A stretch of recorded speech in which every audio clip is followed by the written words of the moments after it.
you take a case with your whole heart and you write down every word. And sometimes the remedy jumps out at you, and when it does, you know it's going to work. And then you give that remedy, and then it bears fruit. The patient's suffering is relieved. Today we have the immense pleasure of welcoming the one and only Roger Morrison. When you set case after case after case, 40 cases of Gelsemium next to each other, and you begin to study them one at a time for each word, and you start seeing the same word come up in this case, the same theme came up in that case, and then another case, and pretty soon you realize that there's 4 or 5 themes of Gelsemium that nobody's ever seen before, just because you're studying them all together. And then once you did it, then you go, well, why didn't I do that before? Why didn't anybody do that before? Hello, homies, and a very warm welcome to Homeopathy Hangout, where today we have the immense pleasure of welcoming the one and only Roger Morrison. Welcome to the show, Roger. Thank you so much. It's a pleasure to be here, and I'm just looking forward to the interview. Me too, because, you have lived on my desk for 15 years and you have helped me in over 6,000 cases. So this little book that I'm holding up here, look, it's got the date in there, 2010. It's one of my first homeopathic textbooks that I bought. And you will see how dirty it is on the outside. And it's the desktop guide to keynotes and confirmatory symptoms. And it literally has lived on my desk. It's the one book, first one I always refer to.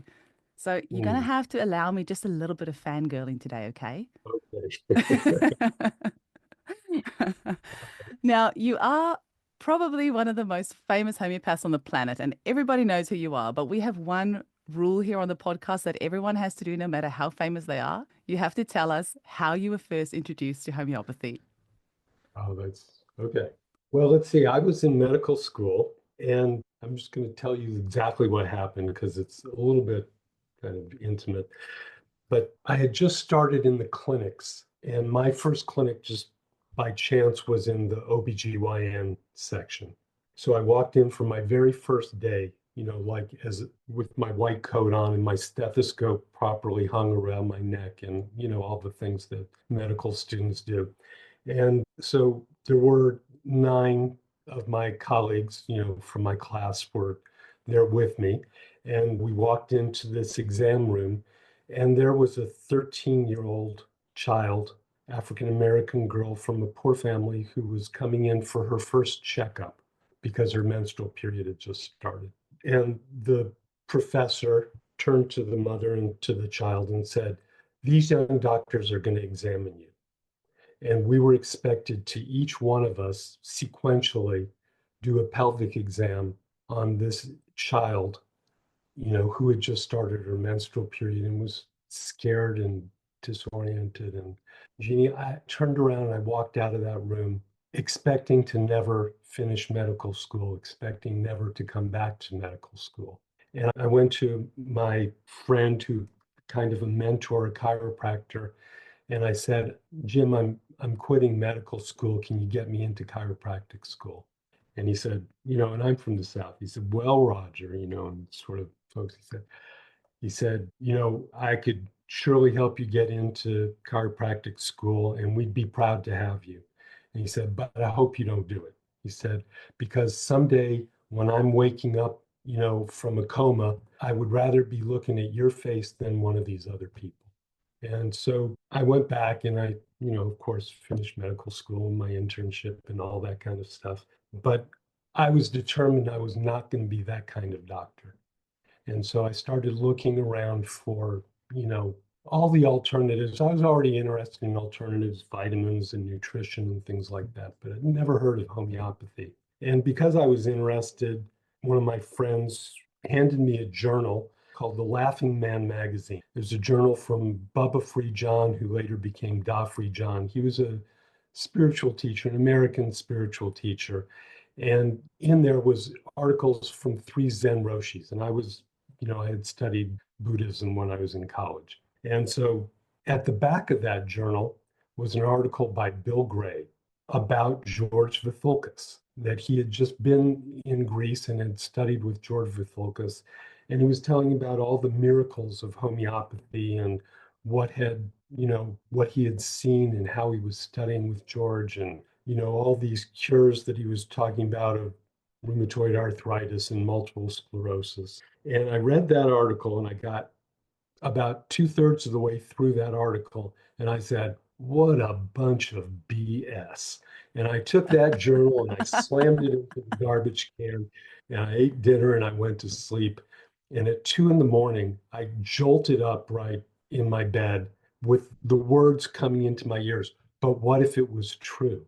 And I went and I retrieved that journal out of the garbage can and read it again and sat down in the middle of the night and wrote to George Vithoulkas because his address was in there. And I wrote and I said, I want to come and study homeopathy. And that's how I became a homeopath. And there wasn't another homeopath within 500 miles of where I lived at the time in Tennessee, in Memphis. So I finally got a letter back from George Vithoulkas, and it was actually a letter from Bill Gray. George said, Here, I'm sending you a letter from Bill Gray. And Bill said, Why don't you come to the seminar in Athens, Greece in May of 1978? I was Wow. 23 years old and halfway through medical school. And I convinced my dean that I had to go and study homeopathy. It was actually more involved than that. And I went and I sat down. I'd never seen another homeopath Mm. in my life. I was in Athens, Greece for the first time coming from Tennessee. And I sat down in this class of all these amazing looking physicians and from all over Europe and the US. And George Vithoulkas walked in and just the light emanating from his face. And he started out by saying, What is healing? Which no one had ever asked me that question. It was like being a doctor was all about lab tests and, physical exam and x-rays and, making diagnosis. But what is healing had never crossed my mind. And he spoke for 3 hours about what it meant to be a homeopath. And Eugenie, by the time I was done with that lecture and seeing George Vithoulkas and just the incredible inspiration of the man, and I never thought about doing anything else in the rest of my life. So that's how I became a homeopath. That would have to be one of the best intro stories I have ever heard. I mean, Camilla's story of finding out about homeopathy in a bar, that was pretty epic. But I think this one, I had goosebumps, I had tears, Oh, all of it. So you're a great well, storyteller. And I just have to even say, even before I got to see George, I went into his clinic. I never got to see a single homeopath, but I was in a clinic in the clinic, which was a real busy place. And I was sitting next to this Greek woman, a tiny room, not as big as my office with 20 people wow. sitting waiting to see their homeopaths. And this woman started to speak to me in Greek, which at that time I didn't speak at all, not even a word. And then she had great English and she said, Did you come here from America to be treated? And I said, No, I'm an American doctor. I'm coming here to study homeopathy. And she got totally, and she said, Well, let me tell you about me. And she'd had horrible migraine headaches. She'd been bedridden for 20 years.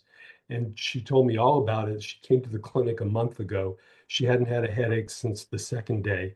And she was up and doing things and holding her grandchildren and things she'd never done for 20 years. And while she's talking, the woman next to her sort of elbows her and says, Oh, who's this? And I hear her answer something, American doctor, blah, blah, blah, in Greek.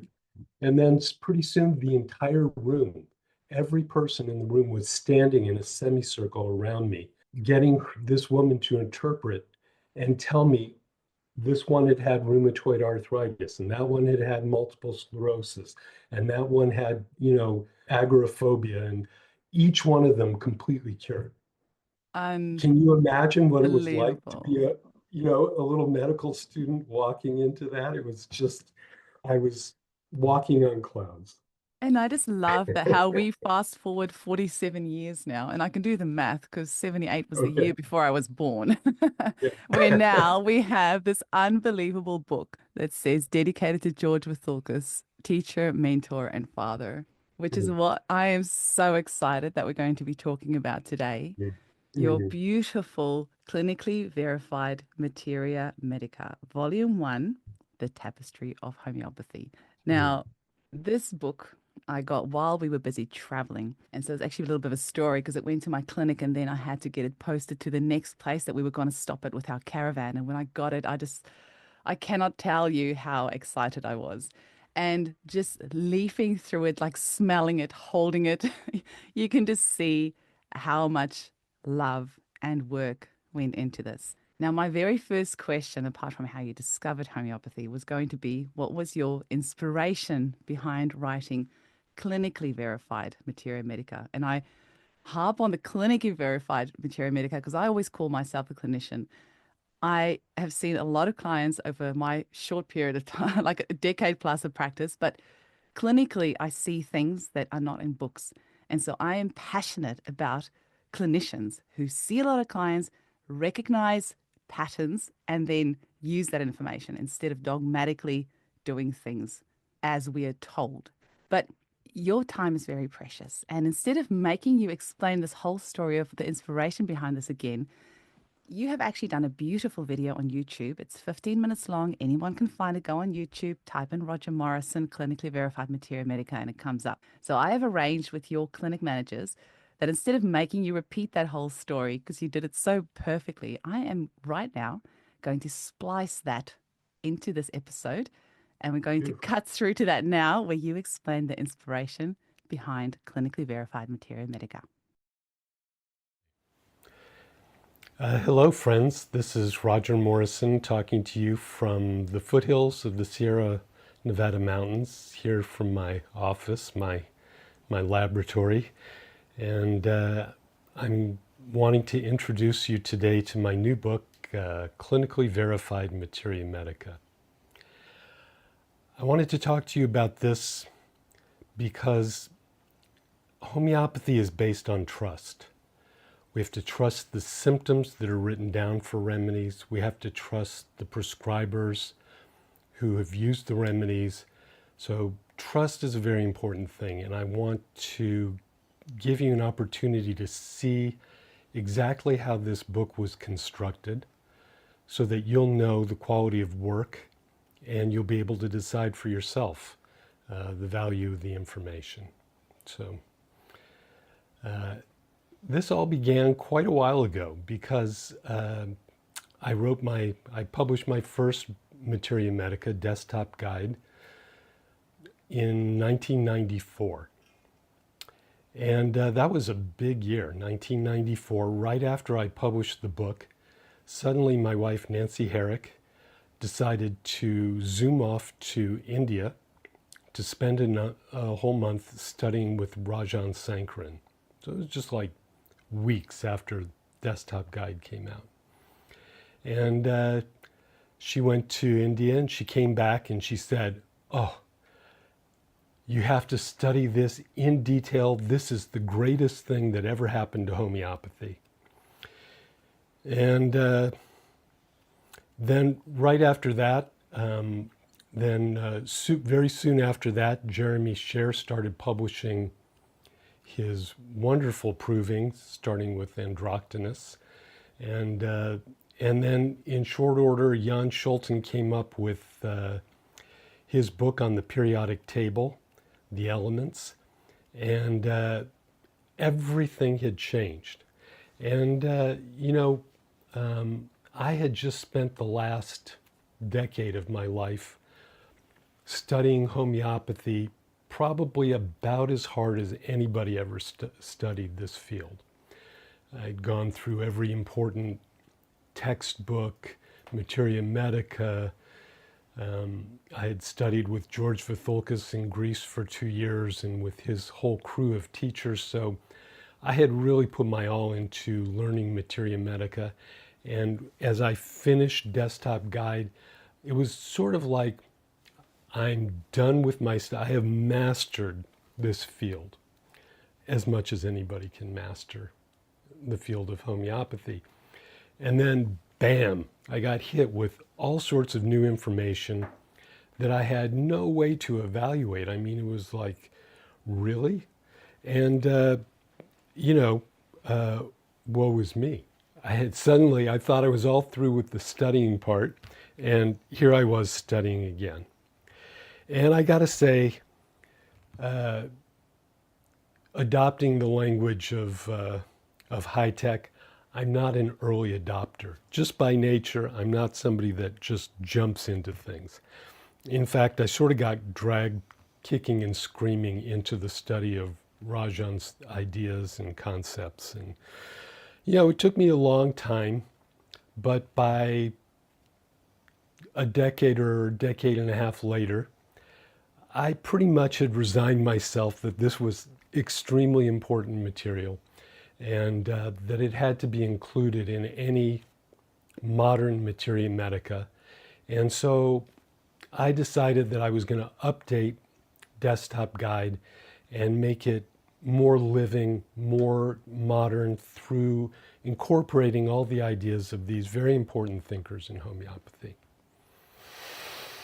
So that was about in 2012 when I started that work. And now is the end of 2024.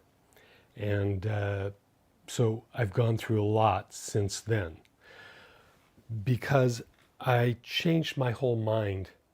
In the course of writing this new Materia Medica, I realized that what I wanted to do was something completely different. So it was an evolving process, and it changed steadily over the years. Okay, so now at the same time, starting in the early 1980s, my fantastic partner and wife, Nancy Herrick, had begun a process of collecting homeopathic cured cases. And she collected them from everywhere. Every seminar that we went to, every lecture that we went to, all of our own cases, all of our colleagues' cases, our students' cases, every journal. She took down every case that came in every journal.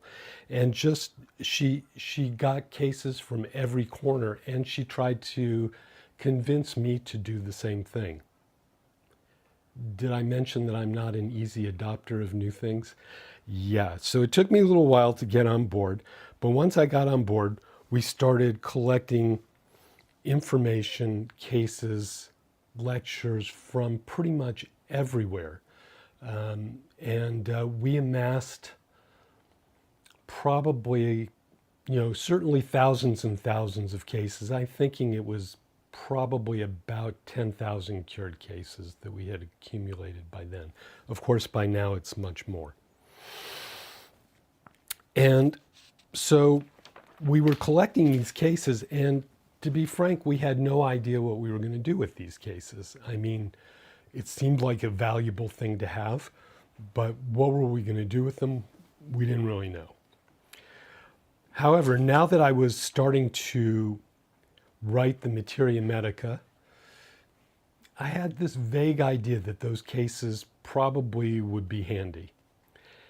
Although the other part of me was going like, well, listen, we've had this Materia Medica, we've been gaining Materia Medica for about 200 years. We probably have everything we need in the Materia Medica by now. So part of me wanted to use these cases. Part of me was like, not too sure. And I remember that at the beginning, as I was writing the Materia Medica, A to B to C to D, it's like a long slug to get all the way through Materia Medica. And I remember sort of thumbing through the case files, like here's aconite. I looked at some of the aconite cases and thought, pretty much what I'm saying, the important things seem to be in there. Now, what it was written from was what I had learned from Professor Vithoulkas and what I had seen from, Kent and Herring and all the other great homeopaths of history. And I was putting it all together, and the cases seemed more or less all right with that. And so I was pretty happy. But as I was going through Materia Medica, I would come across remedies that, gosh, there just wasn't really much written about. New remedies that not much was written about, and old remedies that maybe were not fully developed in our Materia Medica. As I progressed through the Materia Medica, I began to take a little bit more interest and a little bit more interest in these cured cases, and just began to play with the idea of using them more, especially in remedies where very little information was known. I was starting to look at these cases a little bit more carefully as I was going. And did you ever take a case where you got a pretty clear indication for which remedy it needed, but then the patient sort of went off on a whole set of symptoms that had nothing to do with the remedy that you decided to prescribe and which seemed clear? All sorts of information that just didn't fit into anything that you knew about that particular remedy. And then the patient gets cured and you're really happy with the case, and you present it to your class of students, and the students go, well, what about that part of the case? You didn't mention anything about that part of the case. And you go, well, there doesn't seem to be anything about that part of this person in this particular remedy. I don't know. And so that information, all those details, they kind of sink to the bottom, and then nobody really pays any attention to it. And the same thing happens in cured cases over and over again, through all the journals, through all the lectures. We homeopaths, we tend to be very faithful to the truth. So we show the case in its entirety. We show the things that fit. We show the things that don't fit what we know. And then we just analyze how we do in order to get to how we got to the remedy. And that's kind of good enough. But what about all those symptoms that we didn't understand, that didn't seem to fit into the remedy? What's the place of all those symptoms? And that's what started to come through to me as I was studying these cases, at first haphazardly, and then with a little bit more seriousness. And as I started reading through the cases more and more for each remedy, what I found was the exact same statements from patient after patient, using exactly the same language, the same words sometimes, over and over again, many of which had seemingly nothing to do with what we knew about the remedy. And I started to take it more and more seriously over time. Now, where you left us off with that is that there are all these little throwaway comments that clients give us in the clinic, things that we kind of like, we recognize the remedy, but then the client also said all these other things and it doesn't really fit in with the remedy, but we don't know what to do with it. So it kind of just gets pushed to the side. And that's what Clinically Verified Materia Medica is all about. But my first question was like, why do you think it took us 250 years to get inspiration to write this book? You know what? I have no idea.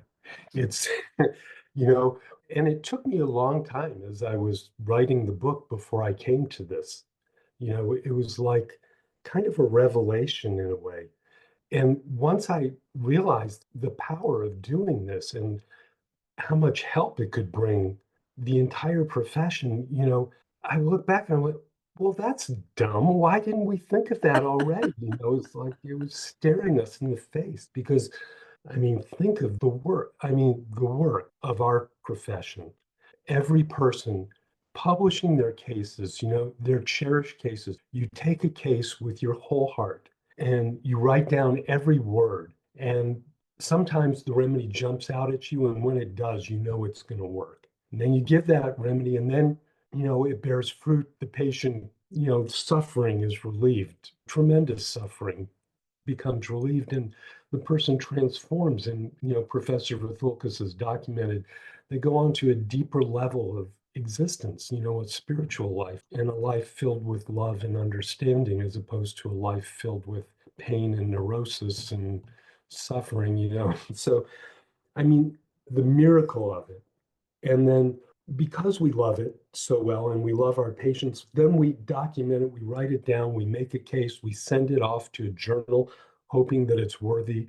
to be published, and and then it gets into a journal, and we're so happy that we contributed. And then that case that you read, let's say it's a case of cola or a case of gelsemium or something that, or something even rarer than gelsemium that we don't see all the time. We may not see another case of that remedy for 10 years, or we may not even read another case in the journal of that remedy for years to come. So the details of what's in one case of gelsemium and what's in another case of gelsemium, they fade. Within a day, the symptoms are already fading. And within a year, you remember the main things. You remember maybe what you prescribed on, but you don't remember anything else. Yes. And so then when you set case after case after case, 40 cases of gelsemium next to each other, and you begin to study them one at a time for each word, and you start seeing the same word come up in this case, the same theme came up in that case, and then another case, and pretty soon you realize that there's 4 or 5 themes of gelsemium that nobody's ever seen before, just because you're studying them all together. And then once you did it, then you go, well, why didn't I do that before? Why didn't anybody do that before? Mm.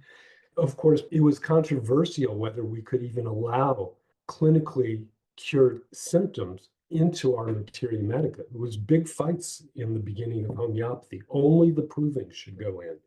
And then Dr. Herring, the father of American homeopathy, he was the first one that started to include clinically verified symptoms into his encyclopedia. But if you look at Allen's encyclopedia, only proving symptoms, no cured symptoms.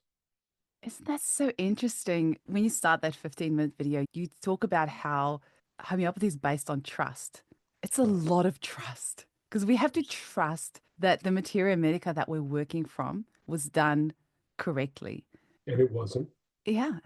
There's tons of mistakes. And yet we have to at least trust that they tried to do it correctly, and that they put their all into it. And, so much of it has been verified. I mean, I don't take out too many symptoms out of what's, the known symptoms of materia medica, but there's a lot of additions, but there's a lot of things that, for example, since we're talking about gelsemium, one of the great keynotes of gelsemium, headache better from urination. Not a single case had that. Not a historic case, not a live, modern case. Mm.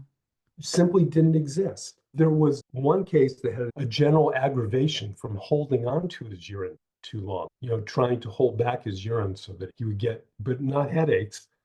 And none of them got better from urinating.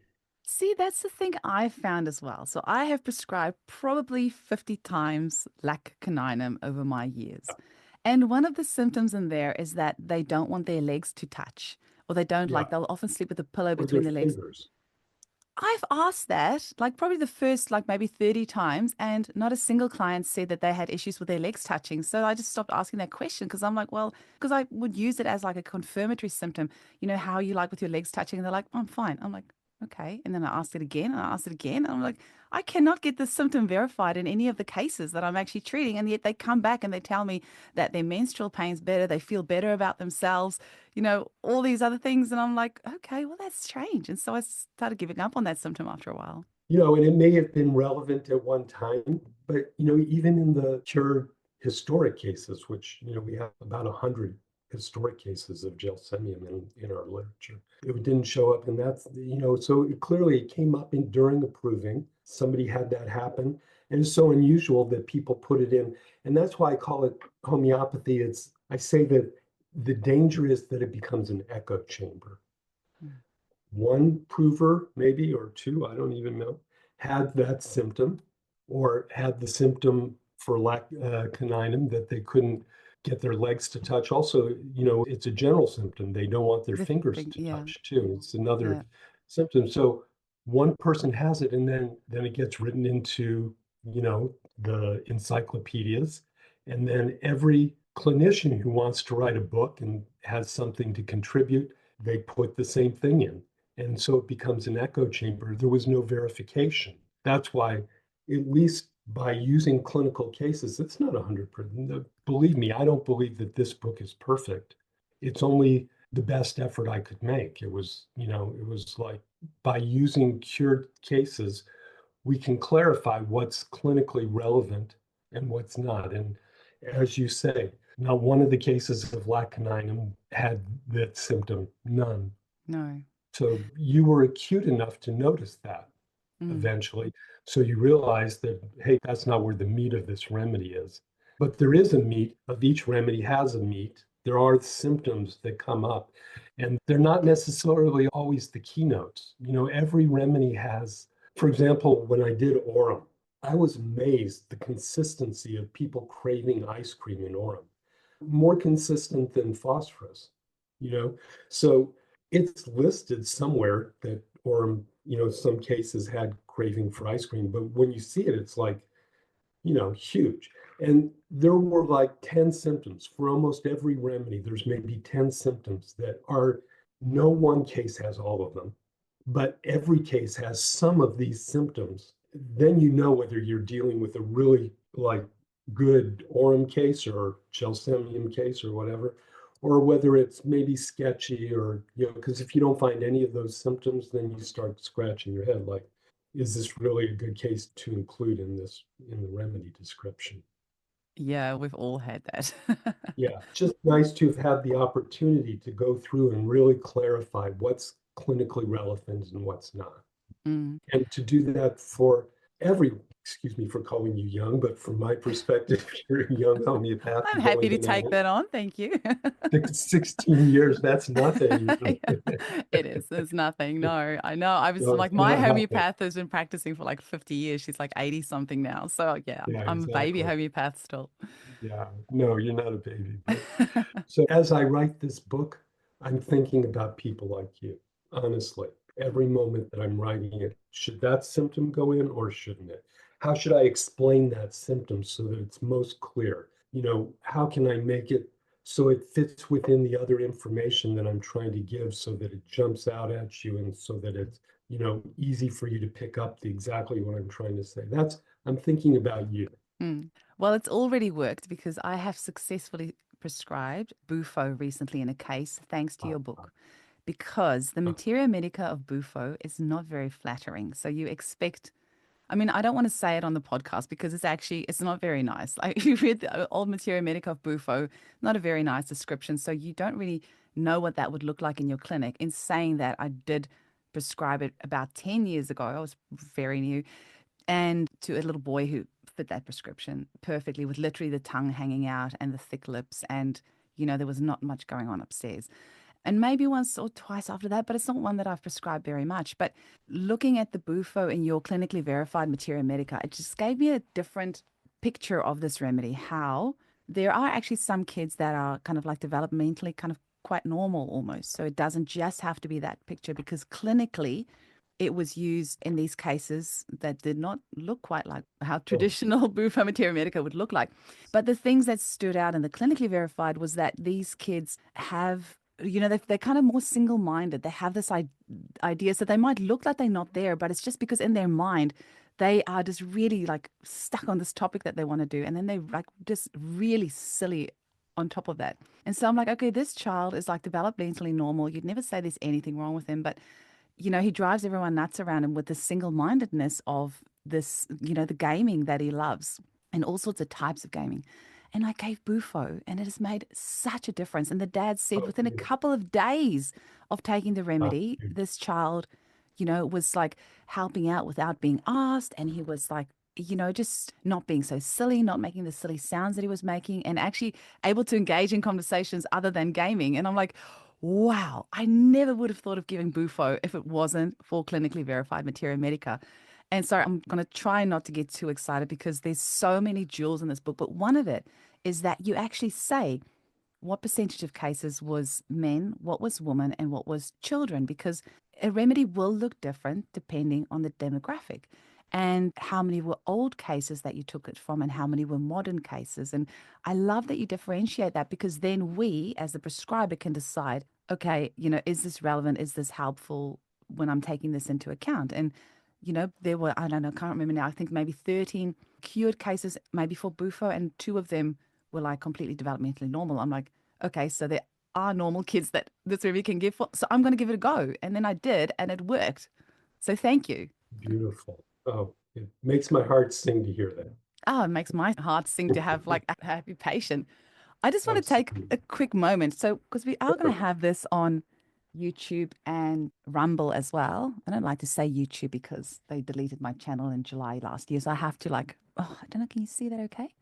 Just so people can see the beautiful layout of the book as well, because I think that's important. I like that you've got, the important things are in bold. You say the common name, there's the group that it's from, the miasm that it's from as well. And it's just, anybody that's got any of your other books, the desktop guide or the therapeutics, will know your beautiful layout. So it does make it really easy to find the information that you're after. And then can we just talk about the sensation language that you used in there as well? Because you had the same words that come up. And I love that because I find that people will use the same word no matter what they're using to describe something. The same word will come up. And sometimes you don't quite know what to do with that. Right, right.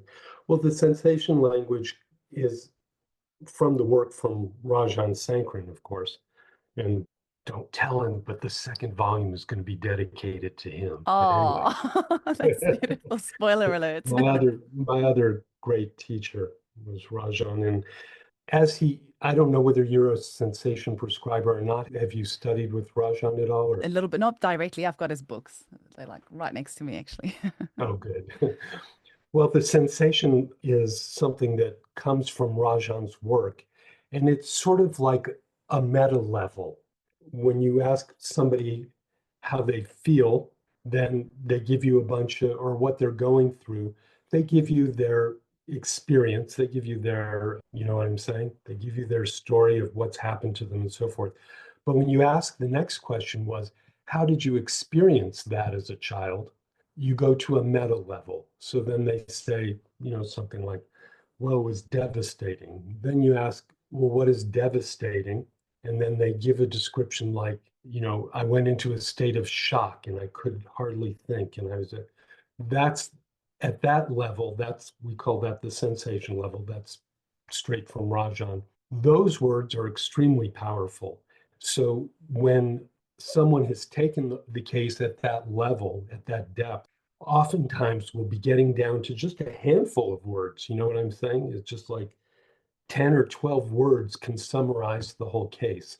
So that's sensation language that's from Rajan. So I try to document, and during the sensation case taking, we look a lot at gestures, physical gestures that the patients do. Like I want to be connected. When you do like that, that's very characteristic of the Malvalis group of plants. So that's something that Rajan has documented. So any of the gestures that were used to help suss out the case, then I try to put that in the sensation language as well. So for people that use Rajan's work, this is just documenting what the prescribers said were the sensation words in the case, and I'm just gathering those.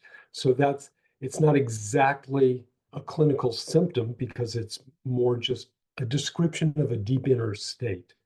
And so I have a chat, not every remedy, because some remedies, no sensation remedy languages come up, but whenever I can, I put within the sensation language section exactly how the patients describe their life at that deep level. Yeah. Amazing. Were there any of the sensation languages from any of the remedies that really surprised you or that differed from what was in Rajan's work? Or was it quite consistent? I don't think anything was different. Rajan was, he was like a decade ahead of me in this regard. So I don't think there was anything, but it filled out in certain ways. And in some remedies, more patients had said more than what Rajan had gathered at the time he wrote his insight into plants or whatever. So yes, there are things that go further than Rajan because, he's working from the way it works with him is he sees a case, he feels the case so completely different, at such a level of depth that those words imprint in him and he can remember the sensation words even when he doesn't have any idea what he treated them for. because that's what he's looking for is the sensation level a lot of times. Now, of course, he remembers his cases. He's got a brilliant memory, but he's speaking from his direct experience of those cases. But he's not looking at somebody else's cases to see what they may have said at the sensation level. So that's how I get to add in, even on the sensation language, I get to add in a few words, a few choice words or phrases or whatever. Beautiful. Yeah. Now, were there any of the remedies that you felt differed quite a lot from the conventional materia medica? So once you compared what was clinically verified for this particular remedy, were there any that were quite different to how we would perceive it just using the conventional materia medica?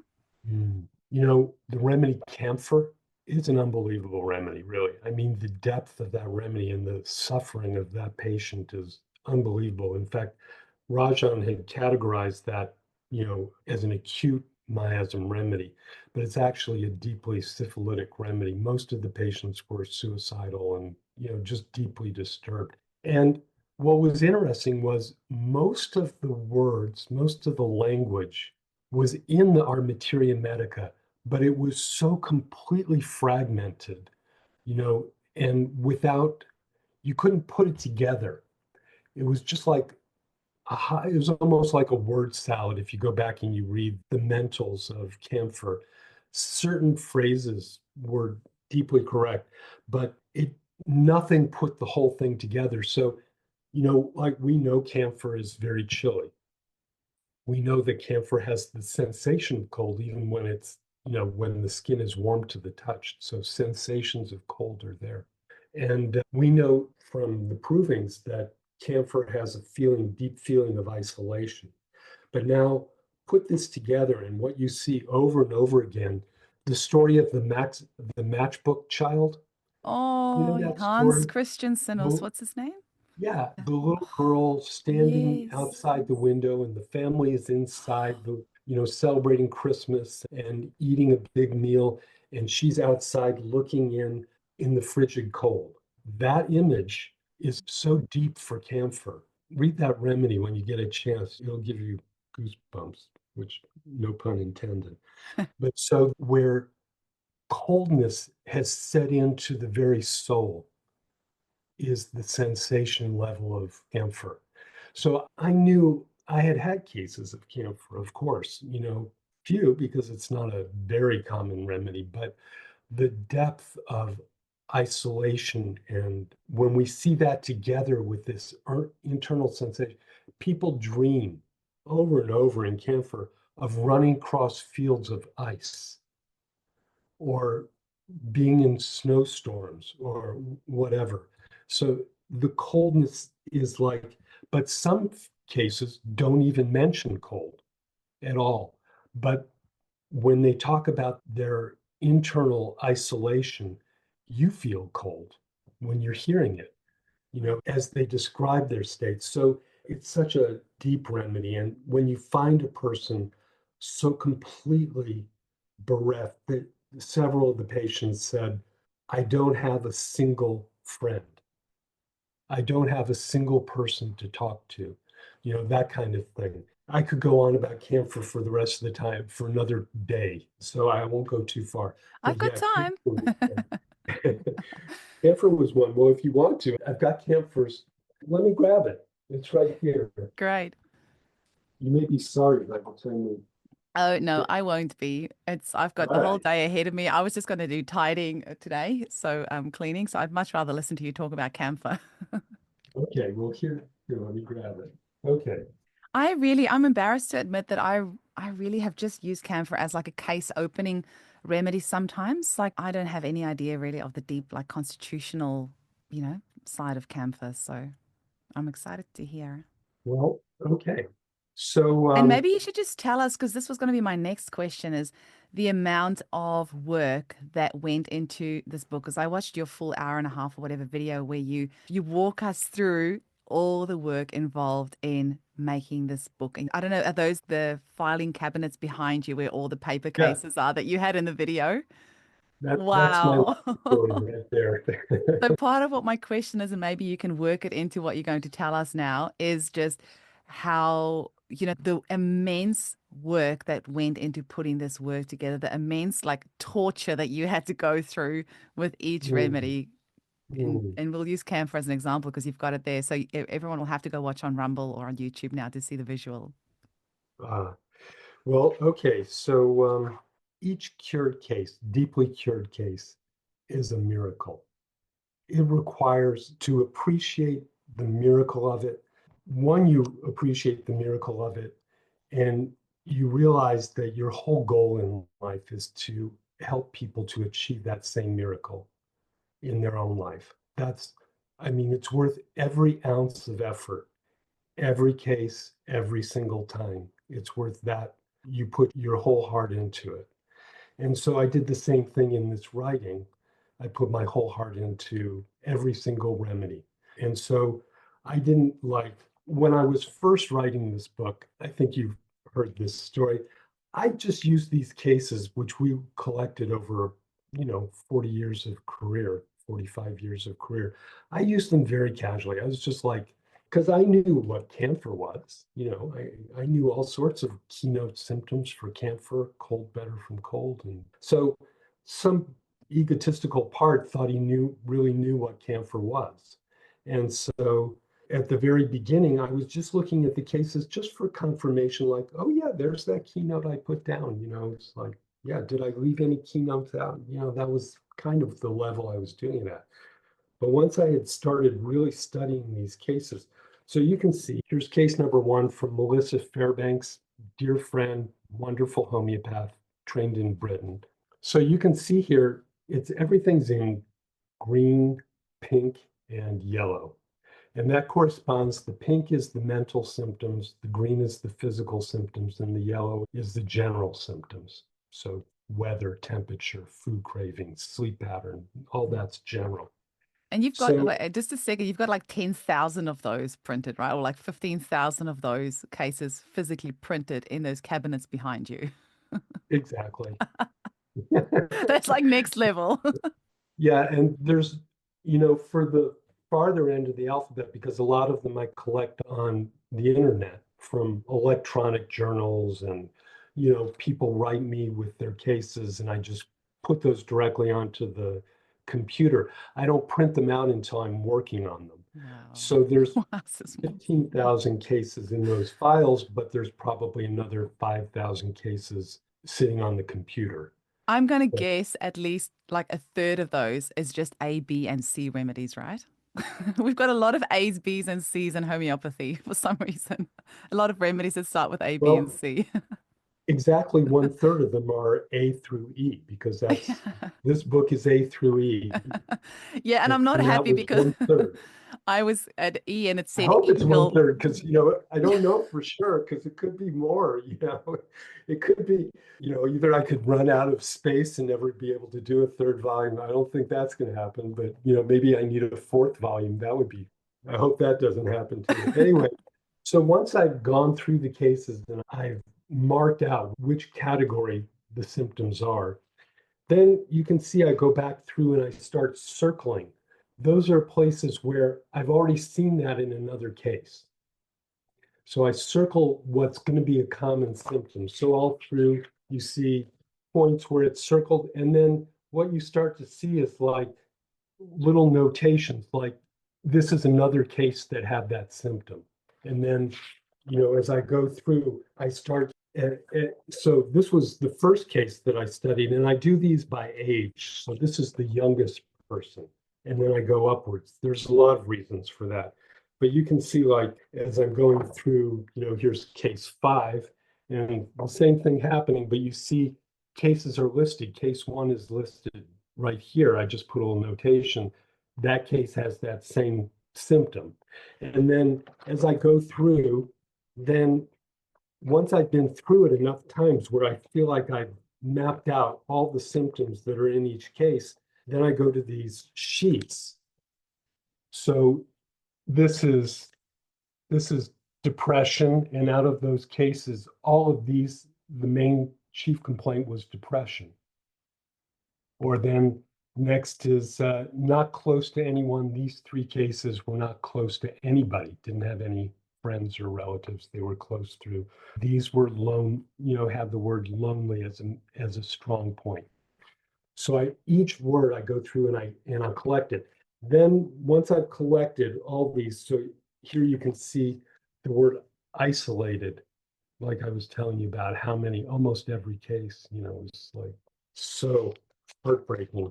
So we And need a so then lot more camphor these days because there's definitely a lot of isolated, lonely, depressed people out there.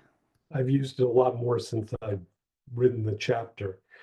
And so then I take it down. So then I go through and I make a main category, aloneness.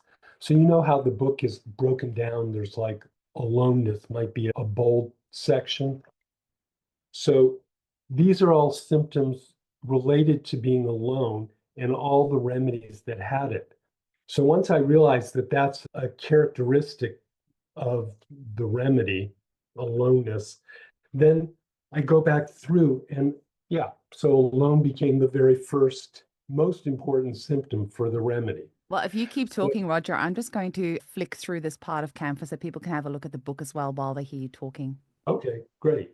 And so then I have all of these symptoms under aloneness and all the remedies, each case that has that symptom. Then, as I decide to write about aloneness for camphor, I go back and I pull all of those cases up and I read through each one of the cases as I'm writing that section. I just take all the aloneness remedy, all the aloneness cases, I put them together and I read through all the things that they said about it as I'm formulating what I'm trying to say about it. And then I just sort of let the patient's words write the book. That's the best way I could say it is I'm trying to channel basically what that group of patients meant about aloneness and put it as close to their words as possible. Mostly I use their exact words. Sometimes I take exact quotes out when they're particularly, and then I put that in. Once I've done aloneness as much as I can and as well as I can, I move into the next symptom, which is the sensation of non-existence in camphor. So then I choose all those cases that have that feeling of non-existence, and I do the same thing over again, and I write it down as best I can. And then I move on to the next section. Once I've done all the emotional things, then I move on to, like the general section, the physical symptoms, and I do the exact same thing. I find every case that had and if over a third of the cases had a particular symptom, then it gets bold type. Amazing. And that's how I make the decisions. Just how often did it come up? Yeah. And then if I make a list, like here are the dreams that camphor patients had, I start from the most common dream, like maybe 10 patients had a dream of snow and ice. And then maybe 5 patients had another dream that was somehow whatever. And then, so it's every time you see a list in the book, the most common is first and the least common is last. So that you can get an idea like, should I really be looking for this, or is this something that maybe happens, but not, you don't have to base your whole case on? I know, that's what I love. I feel like you put the power back on our hands to help us Yeah, decide what we want to do with that information because you've got the yeah, numbers there. So then I can decide, okay, this is yeah, a big enough symptom for me to put weight on or not. I love that. yeah, yeah. Also, Thank you. you are really lucky to be married to a homeopath because if you were married to somebody who was in any other profession, they would not be happy with you spending this ridiculous amount of time and this unbelievable obsession to get this correct. You would have been single a long time ago if she wasn't No, a that's for homeopath. sure. There are moments when, she's had enough. And of course, as you know, if you've taken a case deeply, any patient, if they're suffering a lot, you come away with some of that suffering inside you. When you're reading 20 cases of camphor, you are overcome by camphor. Your bones become camphor. Like you're It's proving like it, reading it. it's even deeper than approving Mm. because it's like you go into the state of camphor exactly, and it's of course that's not optimal when you're married. But if they So understand kind of what's happening, the process yeah, of it all, that's She has to put up with a lot. And so I try to do a lot of it when she's asleep. Good. So about 3 nights a week, I wake up at 2 in the morning and I work through the night. Yeah, Wow. yeah. And do you But have, otherwise, I wouldn't have time for a family. I mm, had to cut down my patient practice too, was tough.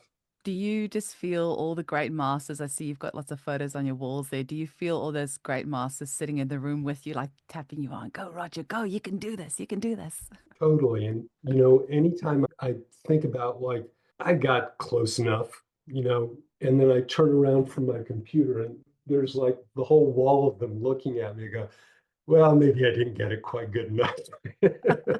I love it. They're going to come haunt you if you don't get this right. It's both the carrot and the stick for sure. Just reading this book, I feel that they've been channeled as well and like using you to correct some of the mistakes that they've made in the past with the information that they've put through. Because, you even said that the second you finished writing Desktop Guide, all this new information came up. And Oh, so what do you do then? Because that so was much. published, what, in 94 or something, Yeah, 96? exactly. And Good so memory. you're like, well, it's in print now. I can't change that. And same with these guys, keen to all of them. They're like, well, they put that out there, but they can't change it now. So it sounds to me like they're like using you, channeling through you. Okay, fix our mistakes. Totally. And, a lot of the old cases just are in my mind from reading them so many times, so many years. So a lot of times things will just start to click when I'm seeing something in a new case and I'm remembering something that Kent said, and suddenly it all comes together. And one lovely thing is that as I'm doing this, and I really understand so many cases that I failed on, like they go, oh my God, camphor, I should have given him camphor. And I'm looking up people that I haven't seen for a decade.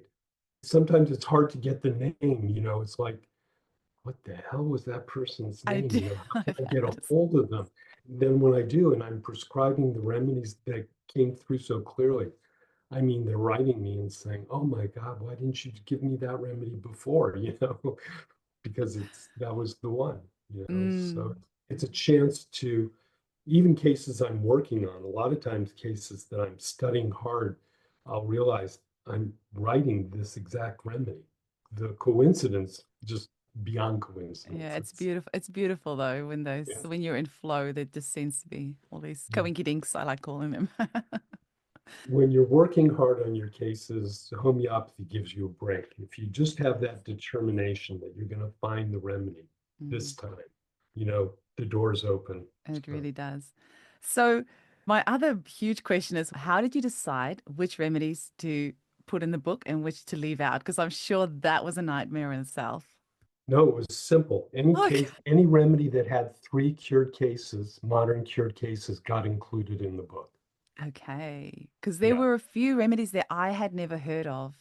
And you had a few bird remedies in there that I loved because my good friends Reita Poyoinen and Janie Lavelle, they've done a lot of provings on Oh, birds. And I saw you had Aramacau, which they've proved as well, and Corvus corax and Buteo jamaicensis. So it's great yeah, that there's some bird remedies in there too. But I think yeah. that's Jeremy I'm Shaw's influence on you, right?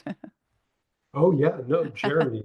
Yeah, you probably saw my little basically homage to Jeremy in the introductory part. Yeah, but he one of the people I admire the most in homeopathy. And I just happen to be working on Haliaethus right now. I had already written it, but I'm going back for a second dip because I found more cases and I'm Second dip. redoing Haliaethus. I love Yeah, like it. No pun intended. Well, actually, I was a little bit annoyed at you about that because I went all the way through to E and then it said Eagle, C. Haliatus. I'm like, but it's H. That's in the next book, so I can't see it. That was a bit mean. sorry about that. If you want it, I'm going to be finished with it probably by next week. I can send you a copy. Oh, please, that'll be amazing. Okay, I've been will prescribed that do. in the past, like I quite a promise. while ago. Oh Yeah. yeah, you know that remedy. Yeah, I love it. It's beautiful. And yeah, I just love eagles anyway. I think they're my spirit animal. Uh, Uh-huh. and you also said there's no lacs in there and there's no crystals in there because I think if you were to include those, I don't think you would ever be able to finish these No, I have books. all the lacs. Oh, you do. There was something else and there Yeah, was the I crystals and didn't something. have crystals. I didn't put in the lanthanides. Oh, lanthanides was the I one. Yep. didn't put in the bowel no-sodes, things that I don't know well. Other people can do it better. Why I shouldn't, you know. But I'd love to do everything, but it's like in the interest of using my energy well, Mm, it's better to use the remedies that I'm, you know, that absolutely. I understand. So there's a lot of things that I didn't put in most of the imponderables, Mm. you know, only the ones where I could find enough documentary cases, you know, and then I did. But yeah, I love that you've got some drug I'm remedies starting. in there too, because I'm seeing a lot of like drug remedy cases come through these days as well. Just Oh because everyone's yeah. so dissociated. So I think that's Oh probably why. yeah. Yeah. Yeah. Yeah. No, it's amazing. And, you know, it comes through to me just more and more that we have to realize that we cannot be experts in homeopathy ever. Like, I think it's so ignorant for any of us to think that we can be an expert in like all areas of homeopathy because it's just like too much.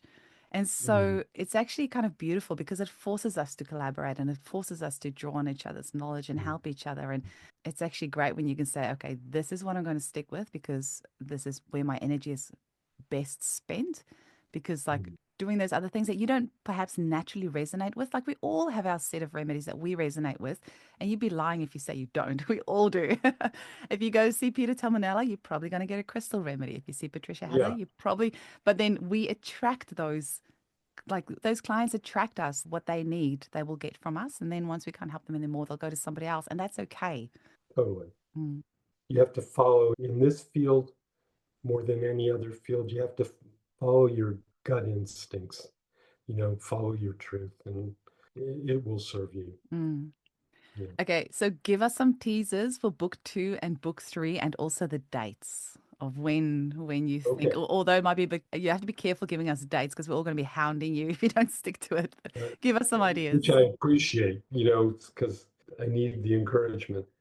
Book two, I'm about two-thirds of the way done, volume two. And I expect it to be finished approximately a year from now. And then, you know, there's always, but I'm working simultaneously, so which I didn't do in the first book. So each letter that I finished, so I finished F and G, I'm, you know, partway done with H. I finished all of the I, J, K, and half of L already. So as I'm finishing, I'm having my editor come through and do the full editing so that by the time I'm finished writing, which will probably be, I think Nux Vomica will be the last, but it could be Nymphe, Good, one of the good one to finish Nymphaceae. up on, Nux Vomica. I'm going to finish up on Nux Very, Vomica, very volume two. appropriate. And I think then that book will be out just over a year from now. Amazing. Amazing. That's Yeah, very smart getting your edits to kind of like, because you can do it with yeah, us, like finish that off. yeah. That's very smart. And my editor, Julie, is a homeopath as well, and a very fine one. And she's, you know, without her, I'd be lost. I'd be sunk, but without Nancy also. But then book three, the final volume, which will be O through Z, I think 3 years further before that's done. And then that will probably, depending on how thick it turns out to be, it will probably have some indexes so that, because one of the exciting things now that I'm doing Haliaethus again, I realize I pretty much got the raptors done by H. All the raptors are there. There's vulture, I guess, but you know, I'm not even sure if I have enough cases of vulture to include. So I'm already planning out, you know, like a detailed comparison for all of the raptors and the bird remedies, and then all of the second row remedies and all of the, you know, the Malvallies and so forth. So I'm going to do a detailed index at some point. Whether that gets included in volume three, that may just become part of like a fourth or a companion volume, something like that. Wow. Yeah, well, And who knows? I mean, you'll have to do it quickly because the longer you wait, the more new cases people are going to be sending you to I include in know, there. terrible, terrible. The worst thing is I finished a remedy that I just struggle with, and I needed one more good case. And then after it's already completely finished and edited and everything, then I get another new case. Somebody sends me a case. And then I'm like going to Julie pleading, but I got one more case. Can't we just add just one sentence? No. I I hope said, she's but got just good boundaries look, also. it'll make a difference. Somebody's life will be changed by this, Julie. And she goes, all right, but don't ask me again. Oh my goodness. It It's a sounds like game you've got she plays. She just wants to make sure it's really important before she amazing. backs down. Yeah. Now, where can people around the world get your book? Because I know your clinic actually sells the book as well. Yeah. So that's where I got mine from. So Yeah. we We're still building up all the infrastructure, the web pages and so forth. So we're just finishing a web page for Hahnemann Clinic Publishing. Mhm. And now we're just getting to like a core. We're going to call it the gift of homeopathy or Mm. just gift of homeopathy because it's both the gift that we're giving to you and homeopathy is a gift all by itself, you know. So giftofhomeopathy.com is going to be our central page. And then that'll have links to the publishing company and then that's where you'll be able to just like order it and it'll come automatically from Amazon or something like that. Horrible, but anyway, Uh, expedient. a necessary But evil. right now you just go to our main website for the clinic, herrickmorrison.com.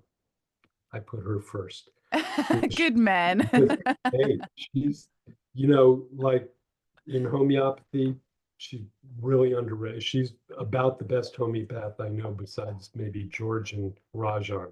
Oh, She's like heads and shoulders over me.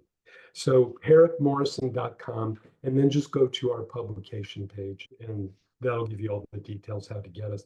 But it's also going to, all of your favorite booksellers are going to have it as well. So hmm.